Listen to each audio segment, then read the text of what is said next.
Good evening, Keith Thurman. How are you doing? I'm fine. Thank you so much for talking to BaylorIC TV once again.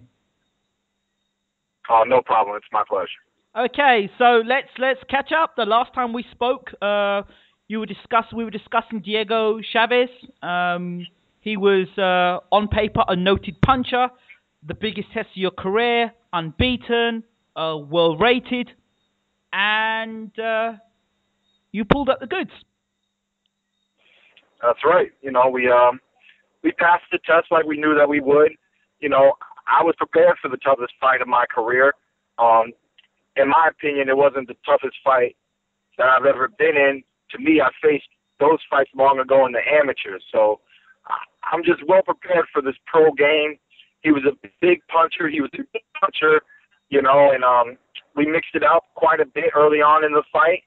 And then I just moved around and showed him I could box and, went back to my power later on and put him down in the 9th and 10th. What was it that gave you confidence that you would be able to do what you did against him? I know you speak about the amateurs, but when you watch reels of an opponent knocking guys over like you do, what goes through your mind?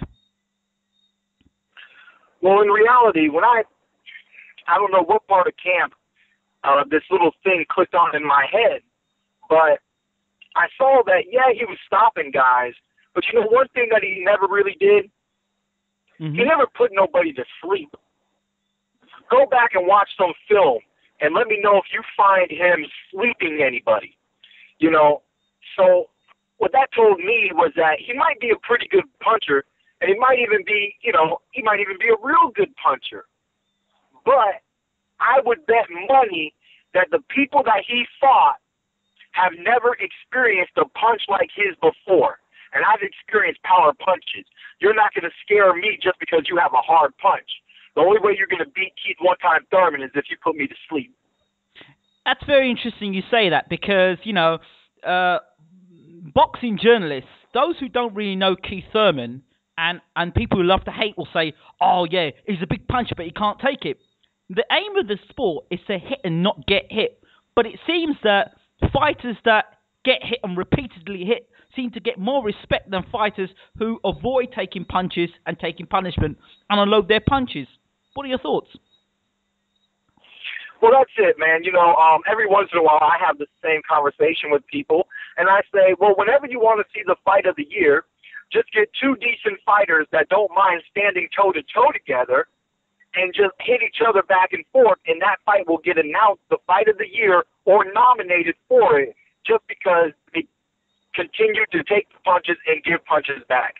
Like you say, though, the art of real boxing, to me, I think the fight of the year should be any fight that two real, skilledly talented fighters gave it their all, and they did it in a strategic way, not just taking punishment, but that's just how it is in the sport, People get more respect for being able to take a punch and give a punch. I don't understand this, Keith, and you're going to have to bring some sort of revelation, some light to me, because the art of boxing, it clearly is defined, hit and not get hit.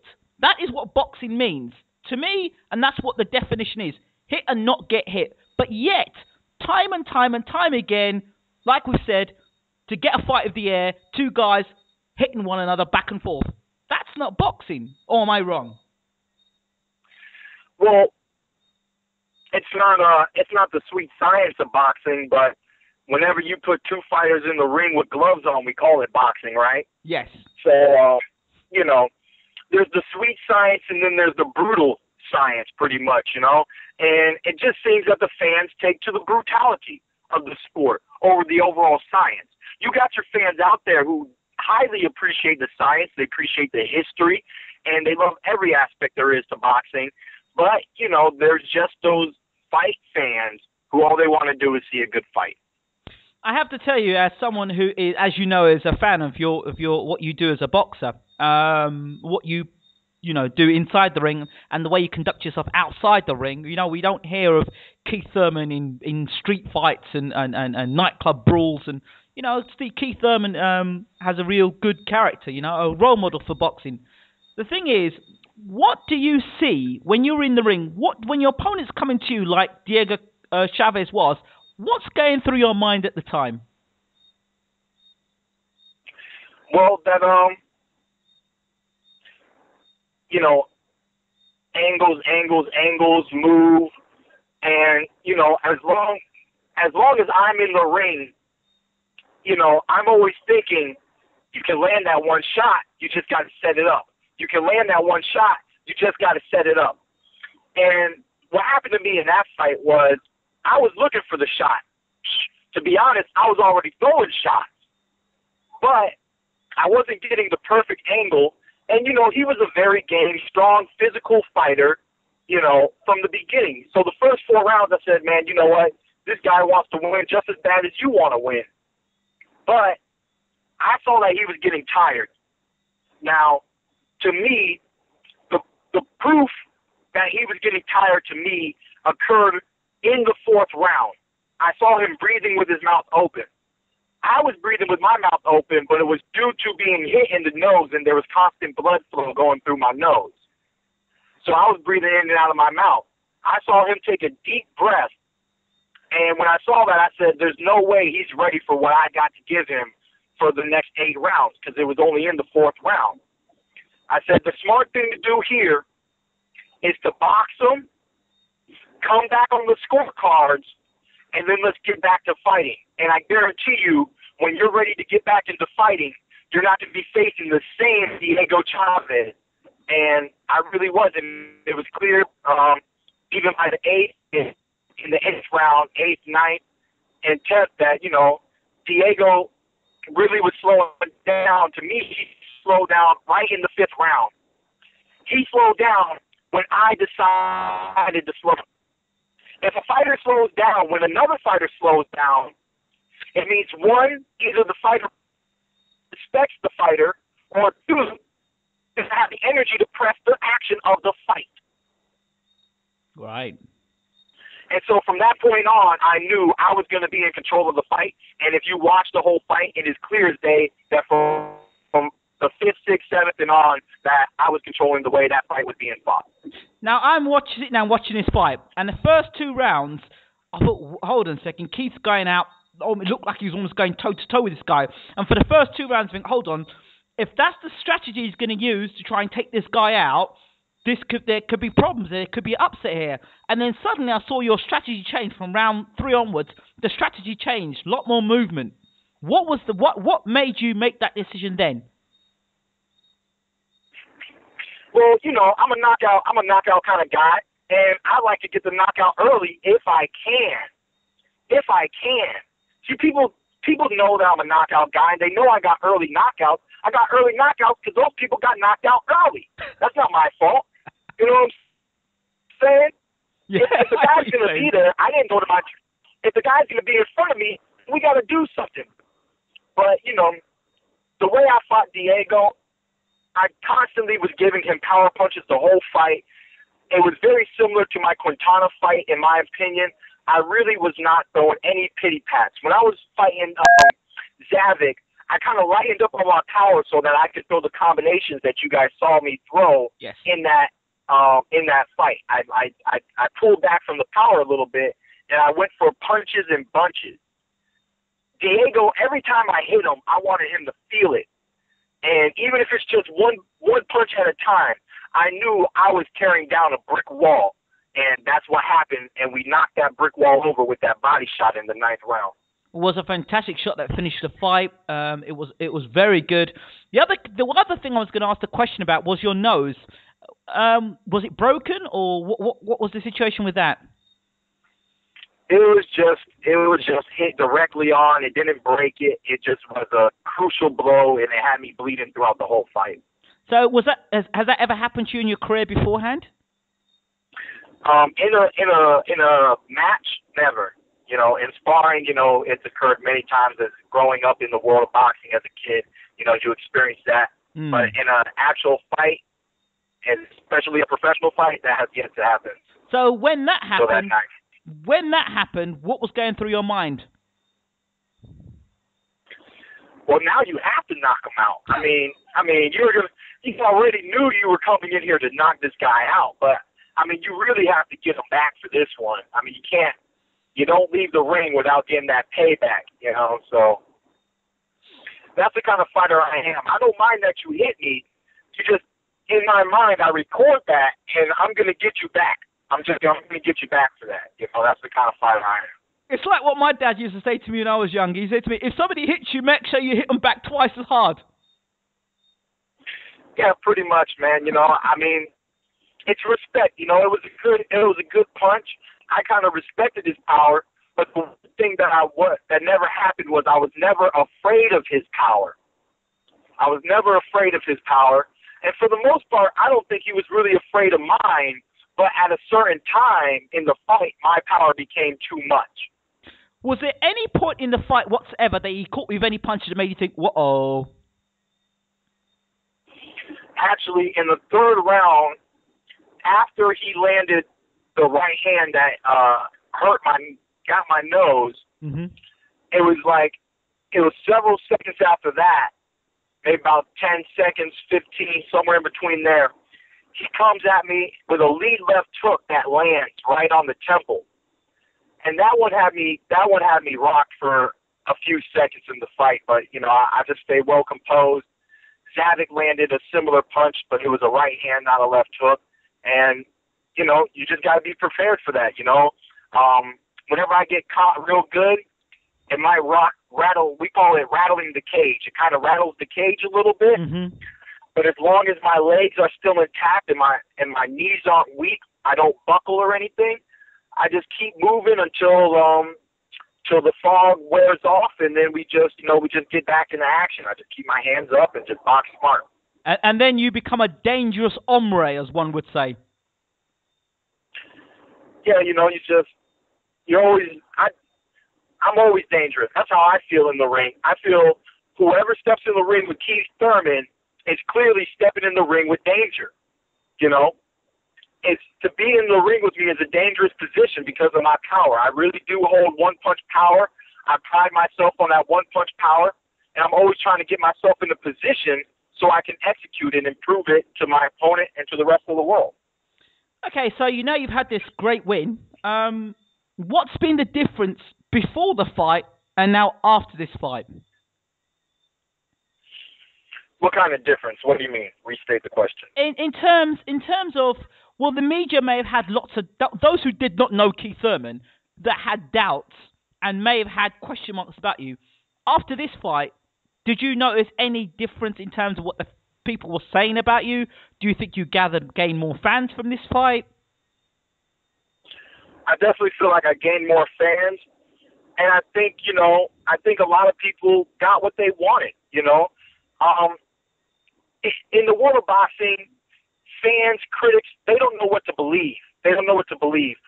I call the world of boxing a see it to believe it kind of world. The critics don't believe that you can go 12 rounds till they see you go 12 rounds. They don't believe you can take a punch until they see you take a punch.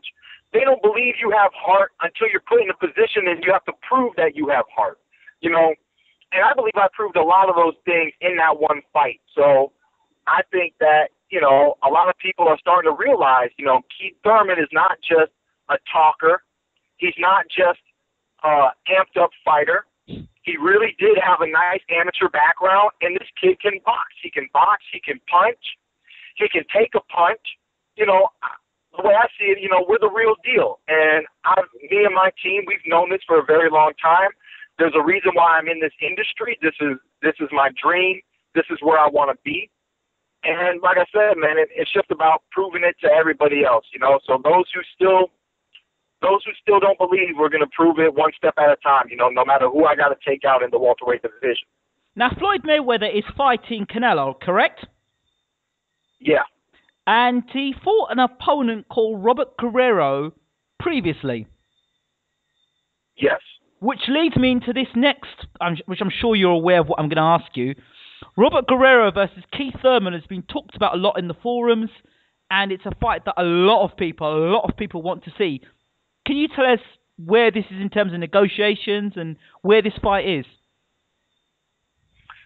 To be honest, it's being talked about. I haven't gotten any really solid reports yet.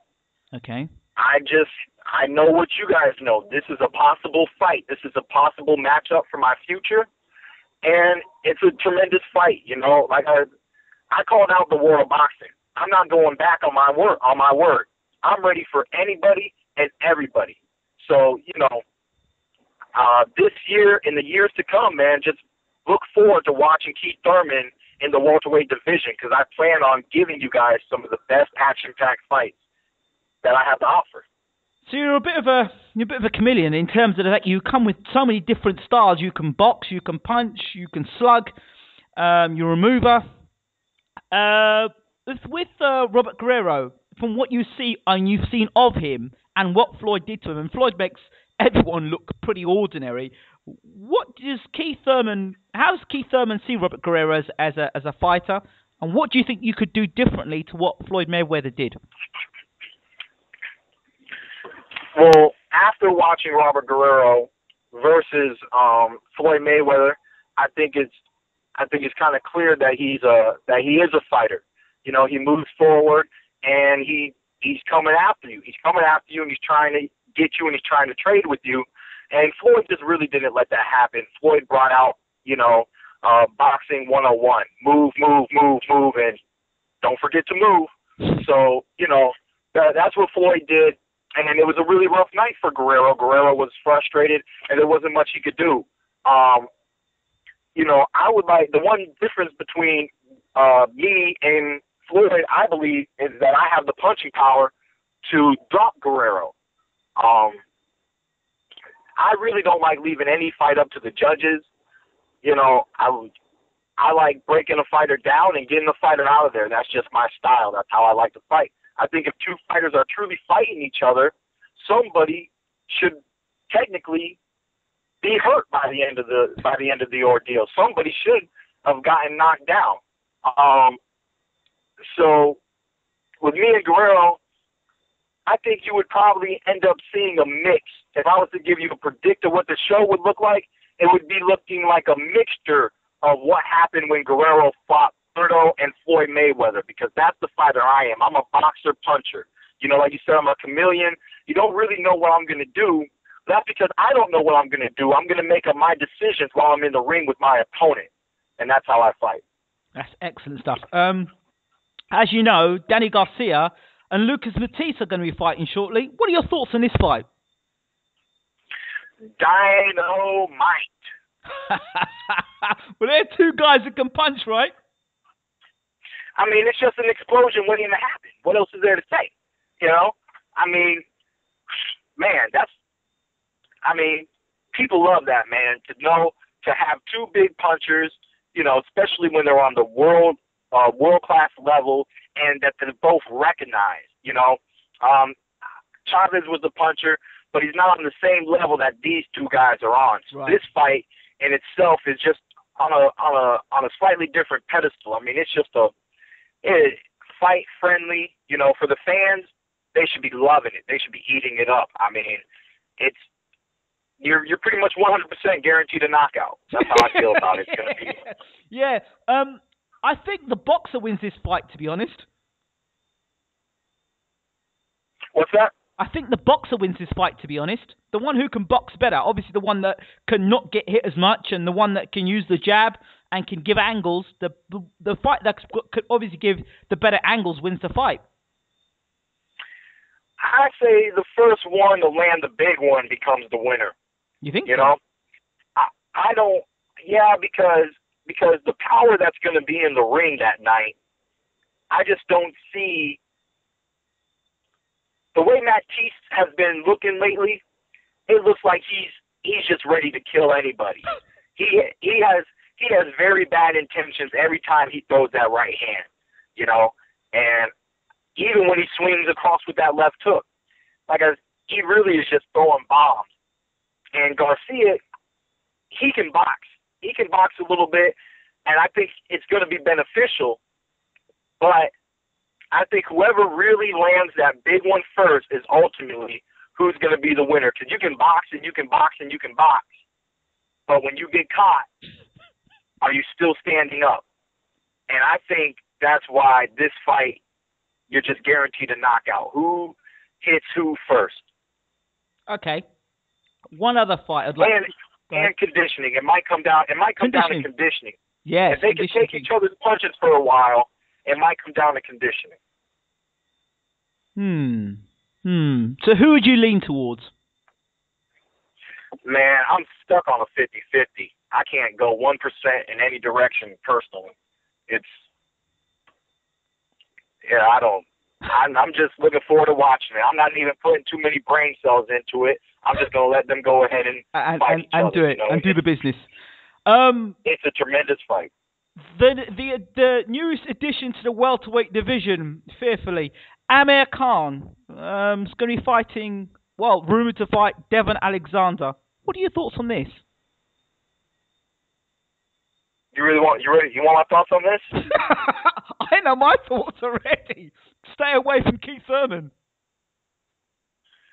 And my thoughts are what I've been saying for over a year now, that these 140-pounders are tired of making 140. They drink some protein shakes. They run a few less laps. And they jump up to 147, I mean, the welterweight division is flooded like a disease or a virus of 140-pounders. Go back 2 years and go look at the welterweight division, and you'll be missing like 10 names. You'll be missing almost 10 names. It's ridiculous, And so now Amir Khan just went over and did the transition, and he's hopping into 147. He's talked about it for a long time, but in reality, he knows he doesn't have the punching power to be at 147. But technically, I'm not mad at him. He's fighting another 140-pounder that moved into the 147 division and happens to now be holding a title at 147. It's a good fight. I'm just not happy to know that these 140-pounders are not fighting at their weight class, As professional fighters, I believe they should be fighting at their weight class. Alexander just said he can't make it. He's going to move up. He thinks he's stronger at 147. He thinks he proved that when he fought Maidana at 147. But in reality, he just fought another 140-pounder. So to me, I call it the 140 catchweight division, welterweight. So you're talking a lot of truth there, though. Man. You're talking a lot of truth there. I know it is a lot of truth, man. And me being a true welterweight, I have to talk about it because I'm a true welterweight. And all these people, it's just like I'm just walking around a division with a lot of fake welterweights. They're false welterweights, and that's why I'm not scared of none of them. I'm not scared of none of them. Well, I've got to do it while you're on this campaign about blown up welterweights. I'm going to throw another name in, and you know where it's coming now, don't you? You know who I'm going to mention next, don't you? Take a guess. There's too many. I'm not sure. Yeah, there's only one. There's only one because you fought for was it the interim title? Yeah, you're gonna the smallest of them all, the smallest welterweight of them all. Yes. Adrian Broner. Yeah. How did you guess? I was going to mention him. Yes, the smallest of them all. I just opened the door for you there. Go ahead. Go right through the door, Keith. Go ahead. I mean, it's just amazing. Like I said, 147 is the new catch weight for 40-pounders. I mean, can you be mad that Broner fought Paulie Malignaggi at 147? Well, wait, I mean, he fought Paulie. Huh? Weren't you scheduled to fight him at one point? To fight who? Paulie Malignaggi.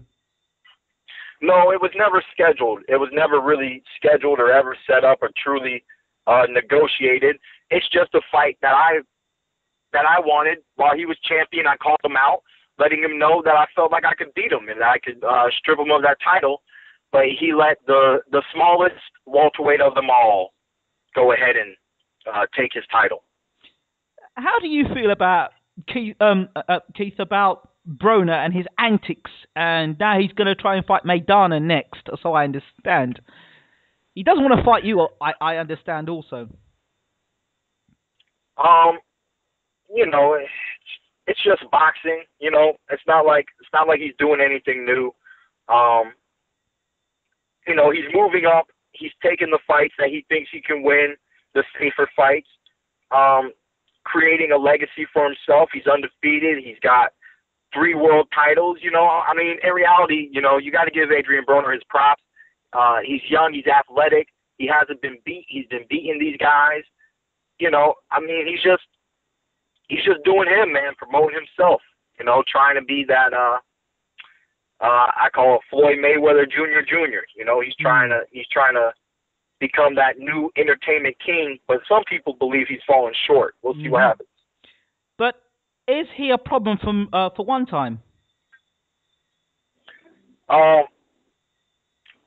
His speed, he's got some decent speed, but I don't think so. You know, I mean, I really don't see anybody as a problem. His nickname's the problem. Exactly. So, you know, I was real good at math growing up, so I solved problems.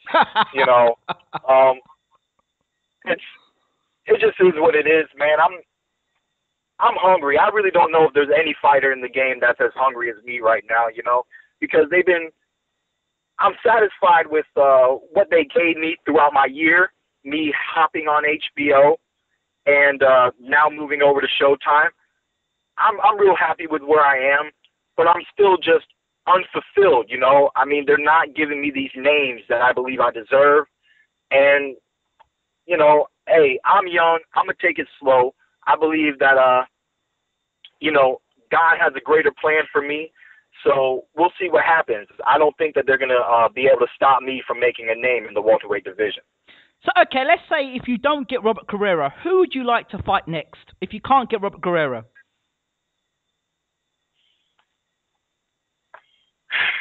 Man, I don't know. Let's flip a coin. Let's draw out of a hat. I mean, I really don't care.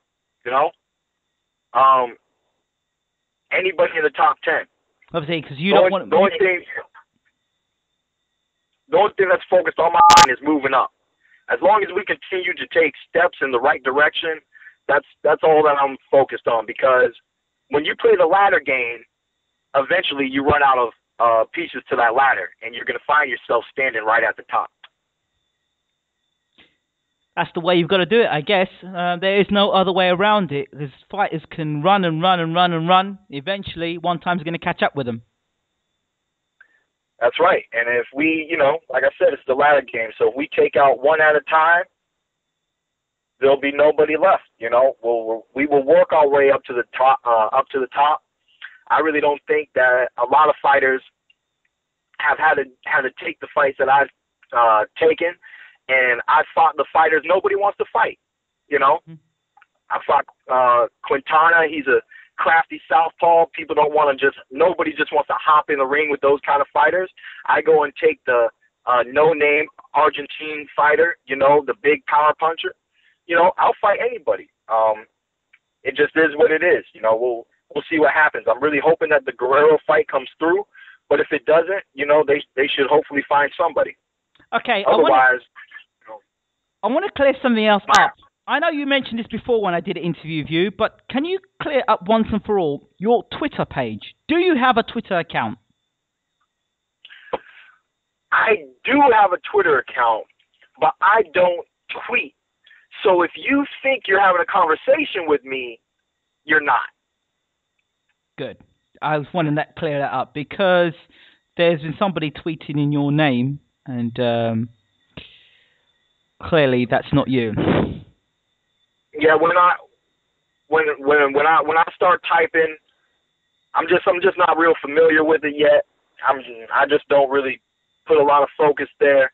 But I've been wanting to go out and have some conversations because apparently Maidana thought he's having conversations with me. A lot of people think they're having conversations with me, and they're not. You know, I'm just the guy that's kind of sit back, and I like hearing all the hype. Hey, they say you're talking junk to Maidana. I say, hey, let them get mad about it. I'm not doing nothing, you know. So it is what it is. But, you know, pretty soon, hopefully it starts getting cleared up there. If you think you're talking to me, you're not talking to me.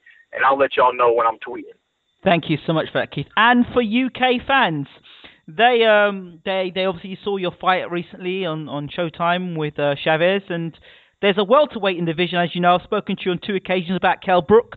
He just had a good win against Carson Jones. What was your thoughts? I wanted to see the fight, but for some reason I wasn't around the telly at the time. Mm-hmm. I heard he did better than the first time. Yeah, Carson Jones looked awful, to be honest. That's good to hear, because that just shows, that he didn't win the first time by fluke. He was the better fighter. That maybe, he just maybe was a little less prepared. One thing that people don't understand, man, is you prepare yourself for this guy, this fella, this other man, but you've never been in the ring with him before. You don't know his demeanor. You don't know this guy, especially in the ring. You don't know him yet. So you can try to prepare for that, but it's always different when you're toe-to-toe. So I'm just glad to hear that he did better the second time around, because that's what true fighters do. If you got a taste the first time, and if you're truly the better fighter, you should prove it the second time. Keith Thurman, once again, thank you so much for talking to BaylorIC TV. It's always a pleasure talking to you, and as a fan, keep it up, keep going, and we look forward to hearing about your next fight soon. Sounds good. Thanks for talking to me. Take care.